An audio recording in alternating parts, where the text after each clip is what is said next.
I'm Esther. I'm Nick. And we're Fauchematic Off-Grid. That's right. We're doing another Q&A today. The Q&As are quite popular. As long as you guys enjoy them, we'll keep doing them. We're answering some questions that we've received via email or in the comments. If you're new here, we also do the story of this off-grid dream home that we're building in the woods in Idaho that Nick is building. And we also do some vlogs and some fun stuff about our off-grid life and our homestead life and projects. But today we just have a few questions that we've received from you that we're going to answer. Awesome. Yes. Here we go.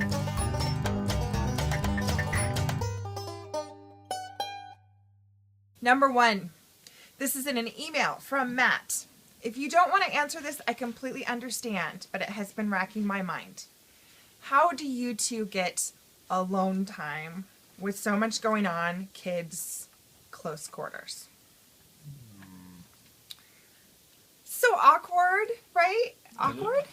A little awkward to talk to all of you about it. Right?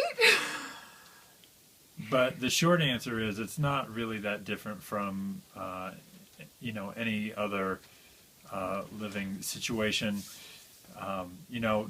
Nighttime is grown-up time. If you have little kids, towards the end of the day, you're counting down the minutes until they're asleep, and then you have your own time. So that is not much different.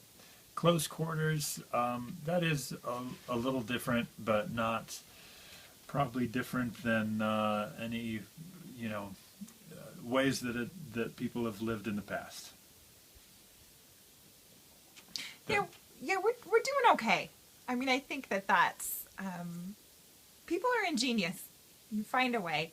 And also, especially spring, summer, and fall, for the majority of the year, the outside is really our extra bedrooms. We have, I kind of regret saying that exactly that way, but we have our bonus rooms. We have other places to go. Right, other places to be, and that's for the kids to be outside and during the day, of course, and that's also spaces that we can use. So a typical date night for us would probably involve getting the kids to bed at their normal time, their normal way, and then going out on the trampoline. And we can take our little jelly jars and a bottle of wine, or we can take a couple beers and we can go sit on the trampoline and have the stars. And it's incredibly romantic. And those are great date nights. That's not so good in the middle of December, but because we put the trampoline away. Is that what you mean? Right, yeah, because we put the trampoline. But no trampoline in December. Right. Also. Oh, and it's really cold. Yes, that too. Right, and I guess I'm not wanting to be too blunt, but wanting to be frank here. There are advantages and disadvantages to intimacy in this lifestyle. I think that it is super inconvenient. I mean, it really is. Absolutely, and so the question is not off base. Like, how do you do it? Well, it's not ideal, and so we're building a house. Right, that's the simple answer. Right. But also, there are advantages too. I don't know how to explain this. You may just have to kind of take my word for it, but intimacy requires that you're paying attention to each other, and it requires that you are kind of awake mentally and spiritually and physically, and I think this lifestyle is really good for that. So it might balance out a little bit. There are a lot of romantic situations when you live in the woods. Maybe it's less convenient to really get anywhere with that, but I think it balances out pretty well. Satisfied? And props to Matt for asking the question that a lot of you were thinking. Sure. Okay, next question. Another fun one. This was from a comment. How did the two of you meet? The commenter might have been asking, how did two people who are into this lifestyle actually meet and go to live this lifestyle? Do you think that's possible? I'm sure someone wants to know that. Sure. Well, we weren't when we met. We were doing something different altogether. We met, we started dating 20 years ago. Is that true? Yeah. 20 years ago, well, next month. Okay. Yeah. I'm going to take his word for it. Yeah. 96. Okay, so we were children. Here's the thing about me is that I was both emancipated and in college when I was 15. So we met in college, but as teenagers. He was quite young and I was even younger, and we started dating, and it's one of the graces of my life, really, that I met Nick as young as I did, because I didn't have any parental supervision and I could have gone a number of directions with my life, but I ended up getting very strongly connected to Nick very early on. So we have been together for a long time. Yeah. We were in college. We went to college for theater. I built stuff for theater, and Esther managed people and directed and wrote. And we did that for a long time. And then only 5 or 6 years ago did we think about doing this. Right. So my degree we both have a degree in technical theater, and my area of expertise was stage management, which is communication and scheduling and kind of the silent organizer of a theater production. And Nick's expertise obviously is making stuff. So the actual class that we met in, since I was in technical theater, I was required to take a scene shop class, and it had a lab in it. And he was the TA.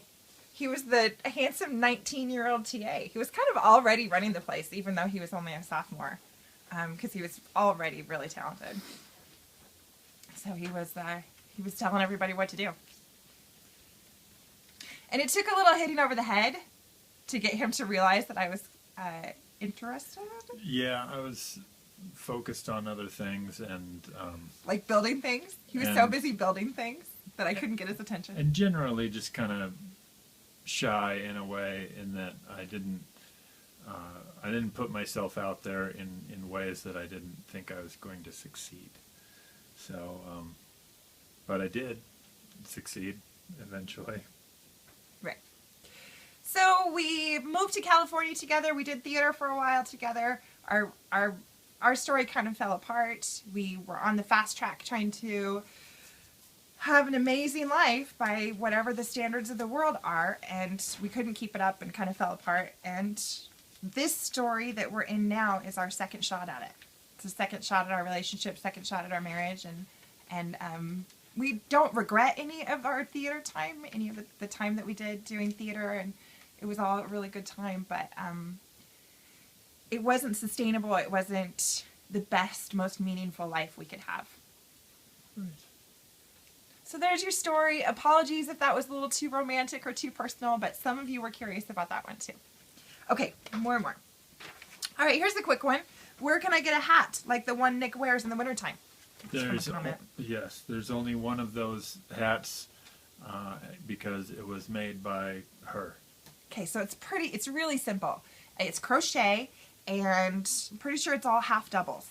You make a rectangle, and then you stitch the rectangle together, and then you cinch it up at one end and add a pom-pom at the end.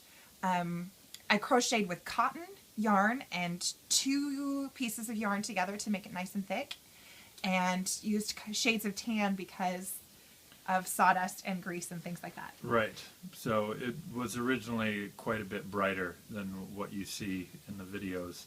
I've had it for a while, and I get dirty. And he's attached to it. He wears it all day long. So if you want a hat like that, I strongly recommend that you make it yourself. I'm not an advanced yarn artist by any means, and it's completely possible. And thank you for saying that you liked it. Great compliment. It's a good hat. Okay, one more quick one. I never see flies or bugs in your videos. What is your secret? Magic. There you go. Next question. No, it's not magic. Oh, it's just where we live. We do have a little bit of standing water on our property, so we get some mosquitoes, but it's really not bad until it's just around dusk, that we get a few mosquitoes for a few months out of the year. But it's really generally pretty dry here, so we don't get big monster flying stinging bugs. That's just the climate that we're in, and the temperature drops pretty low at night, even in the middle of the summer. So I think that kills off a bunch of stuff too. You'll see flies next month when we're doing tomatoes. It's Right. when we have flies around. When it's been warm enough in the evenings that they don't die off. And yellow jackets. Maybe wait. That's probably loud. Yellow jackets too. We get yellow jackets in August, so we're just now starting to see them. But you're right. It's not bad here for bugs, even living as close to the outside as we do. Right, and I think that's relevant when we're talking about our using the outside as a part of our home and really spending a lot of time outside. I think that our ability to rule the space rather than having the space ruled by bugs is a part of that, and it might be more of a challenge in a place that's more infested with mosquitoes. There also are good tricks for keeping bugs away, and we probably aren't the experts in that because we don't have that many to begin with, so it isn't a huge place where we put our energy. But I've seen Off Grid with Doug and Stacy have some remedies for that, and I'm sure all sorts of homesteaders have ways of keeping the bugs away. Here you go, bugs. Okay, I dropped my paper, but we were going to kind of build a question here anyway. A few of you have asked things about our food storage. So we just want to talk a little bit to answer several questions about our food storage.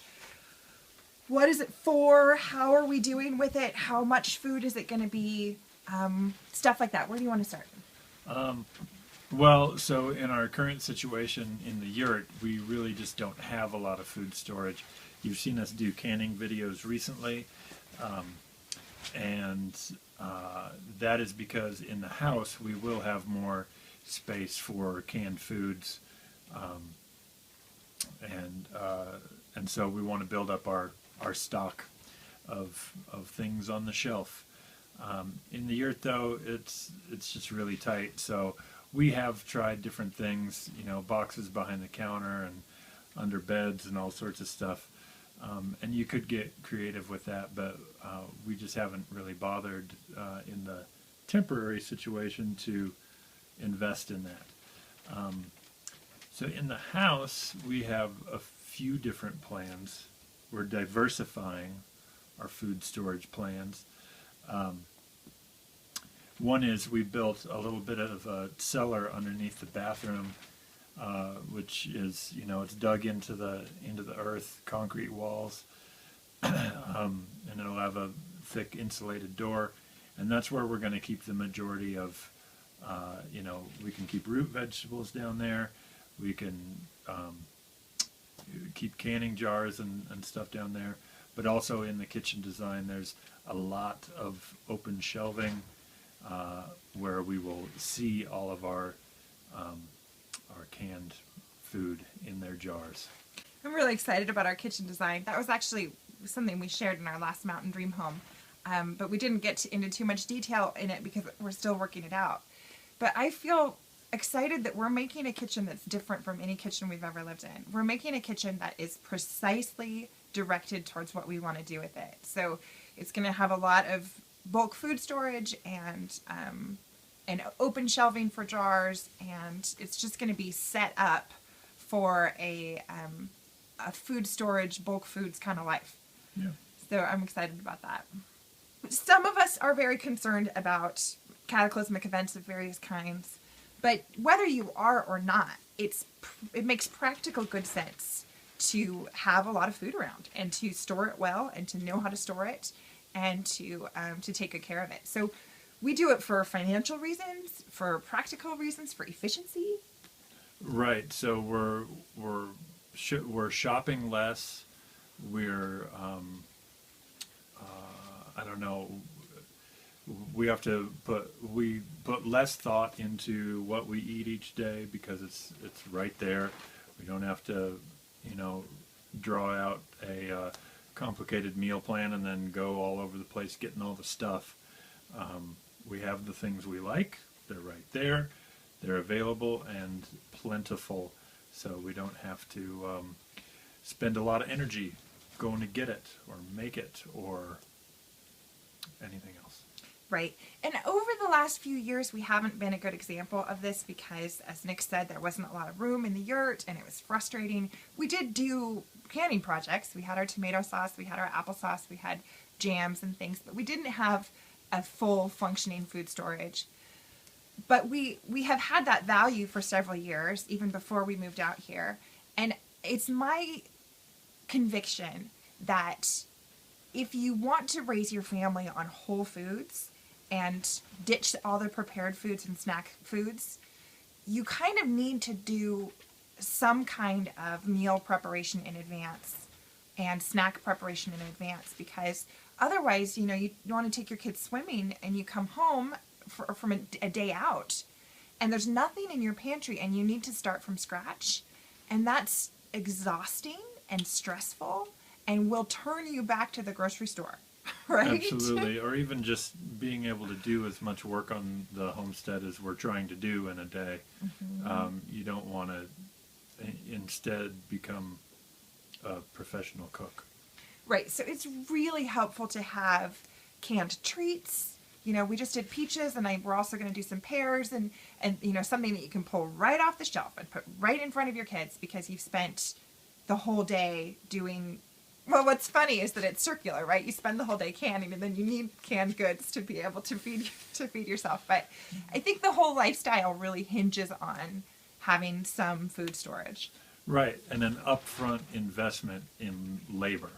Right. Right. I mean, that's what it comes down to, is that you're putting the work in up front, and then you're able to reap the benefits of it for a long time to come. Exactly. So we strongly recommend food preservation skills to anybody who's looking for this kind of a lifestyle. It pays out. It also feels great. I mean, it's been really satisfying to start to see the boxes. He hasn't done any racks or shelves or anything right now, but boxes are fine. But watching them kind of stack up is a feeling of accomplishment. It also gives you a feeling of security. That is my food. We're okay, right? Yep. Yeah. So the other part of that question, and this is the last part of that question, is how are we doing on our food storage, and how do we feel about what we have, and are there things that we still need? We're doing okay. I think we're on the spectrum towards being, well prepared for our winter, but we're progressing steadily. We've made big strides this year, I think. Yeah, one thing that's disappointing is our garden situation. So we had planted enough potatoes to get us through the winter if they came out, but we had too many things going on and we didn't fence well around that, and we lost a lot of the potatoes. We also lost a lot of onions this year, some to the elk and some to our two-legged predator, our 8-year-old. He really likes onions. He does. So we're gonna have to work in some more onions, just a patch just for his grazing patch. Right. So we don't have enough root crops to fill our stores this year, and that is disappointing, but it also is just so exactly how things have always gone for us in this process. We always get the idea and try it out, and then the next year it actually works. Right. It's very rare that we get it to where we want it on the first try. And we also haven't really Fauci-maticked the garden. Nick's skill set has not been really applied to the garden, except that he has thrown up a fence here and there because we were desperate. Right, emergency fence, short-term solutions and stuff. But as far as really looking at systems and making it efficient, I guess, and easier to do, I've been doing other things. Right. So his focus has been on the house, and I love to garden, but we really are, we're awesome when we have both of our separate skill sets. I do a lot of research, and Nick is able to make the systems really work. So I think that as much as it's a little depressing that we don't have our own potatoes and onions this year, we'll just get them from other farmers and hope for better for next year. Yep. Onward and upward. Onward and upward. So that's our Q&A for today. I think we're done, right? Yeah. So those are the questions we had to answer today.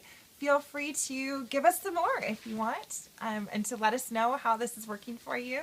You can email us, or you can put questions in the comments below. And we hope you're having a great day. Thanks for watching. See you later.